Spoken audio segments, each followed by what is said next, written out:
Op gets pregnant and makes plans to medically terminate the pregnancy, but her best friend steals her termination pill to save the baby because she had a vision that it would cure Ebola.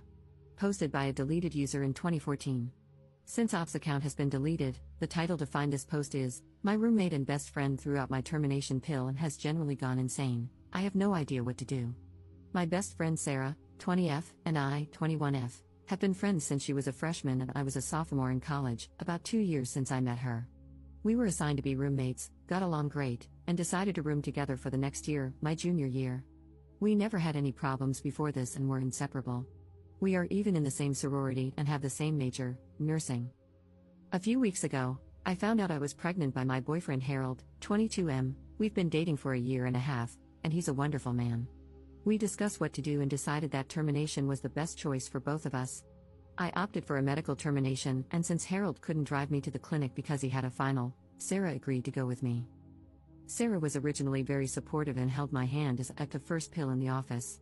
She was in the room when the doctor explained that I should take the second pill after 24 hours and that I would need to do it at home. Harold came over after his final to keep me company and spent the night.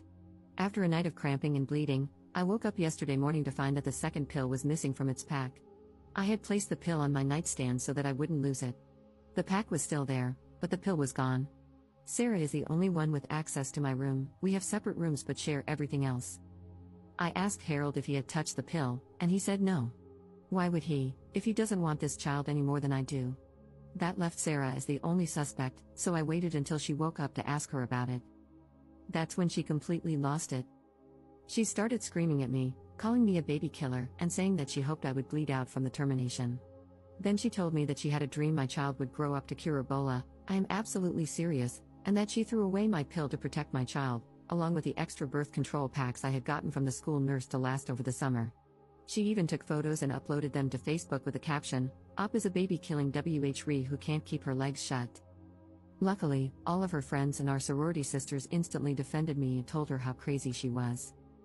Reddit, I'm stuck in the same room as her for all of our summer classes, which will last until July. We are in the same sorority, we'll have to see each other twice a week until I graduate. Is there anything I can do legally? Is what she posted online illegal? She is a nursing major in clinicals? I'm so effing confused. Edit. I've already gotten another pill. Edit 2. The sorority just texted me. The last meeting of the year will address Sarah's violation of the sorority's code of conduct. Apparently, this is not the first time it has happened. A majority vote will decide whether she's kicked out or not. Relevant comments. Commenter.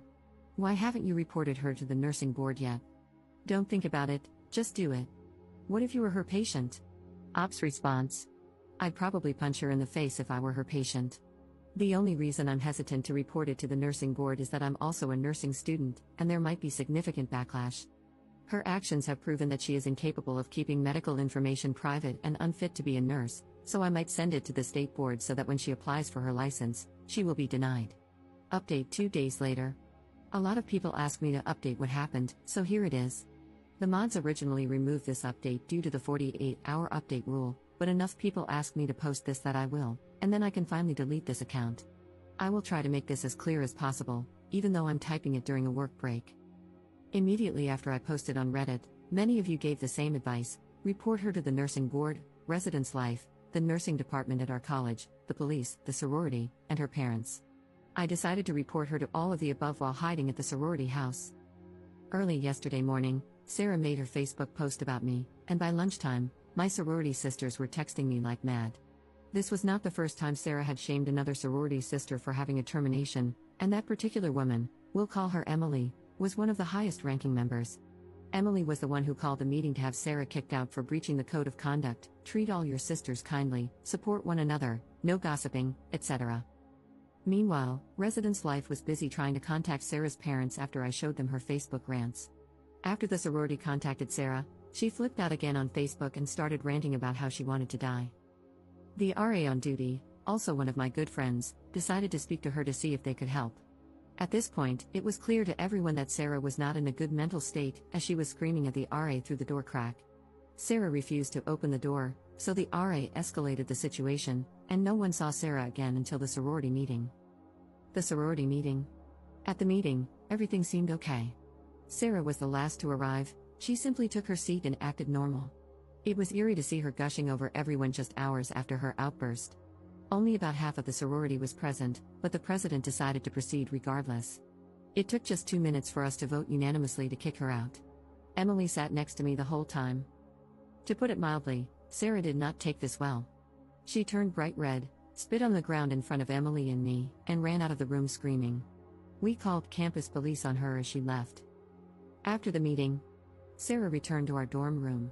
The Reese Life administrator tried to speak to her, but she refused to answer the door for over 20 minutes. They had to call the police to break it down because she was holding the handle from the inside, preventing them from unlocking it. When the police entered, they found the dorm destroyed. All the furniture had been smashed, or scratched if it was too heavy, the carpets were covered in food from the refrigerator, and she had painted random swear words on the wall in what appeared to be blood, though she had no visible scratches, so who knows where it came from. They found photos of Harold covered in lipstick in her purse, not just kiss marks, but his entire face colored in with lipstick like a crayon. She resisted when the police tried to peacefully convince her to go to the hospital. Sarah was taken in for a psychiatric evaluation and charged. I'm not sure of the exact charges, but I know they included unlawful possession of prescription medication since they found my pills in her purse, with my name on the labels. She is still in the hospital today undergoing evaluation. The hospital. Sarah and I were both interns at the hospital that operates the pregnancy clinic.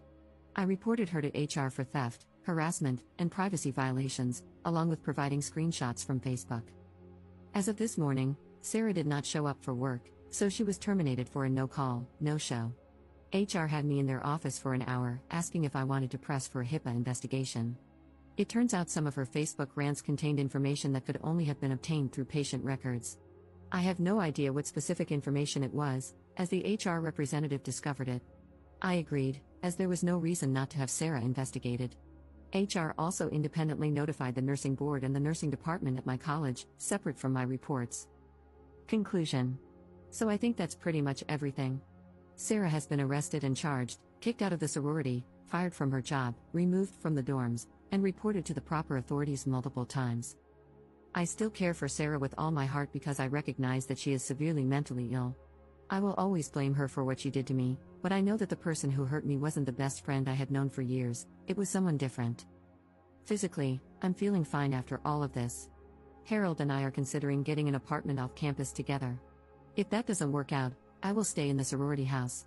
Sarah's parents have promised to reimburse me for the abortion costs, $400, because they know I did nothing wrong. I'm grateful for their support. Edit. A lot of you think that I was too extreme, but there was nothing I could have done to make her get help. I miss my best friend more than any of you critics could ever realize. Don't judge me for doing what was best for everyone involved, including myself. Her right to sympathy ended when she deliberately chose to steal from me, slander my name, destroy my laptop and possessions, and refuse help from everyone who tried to assist her. Relevant comments. Commenter. I have a son who descended into mental illness at around the same age, and what you did for your friend was really what she needed. Now she can get the help she needs before she is too deep into the mental illness. For moms of adult children with mental illness, I thank you. You are going to be an awesome nurse, and I am so sorry this all happened to you when you were going through such a difficult and stressful time yourself. Good luck to you. Ops response. Thanks for this. Her parents are actually glad that she was arrested because she wouldn't have gone to the hospital any other way. We tried to convince her to go, but she wouldn't budge. I hope I keep my backbone through this, but even though it's hard, I still care so much about her, and I will be checking on her through her parents on a regular basis.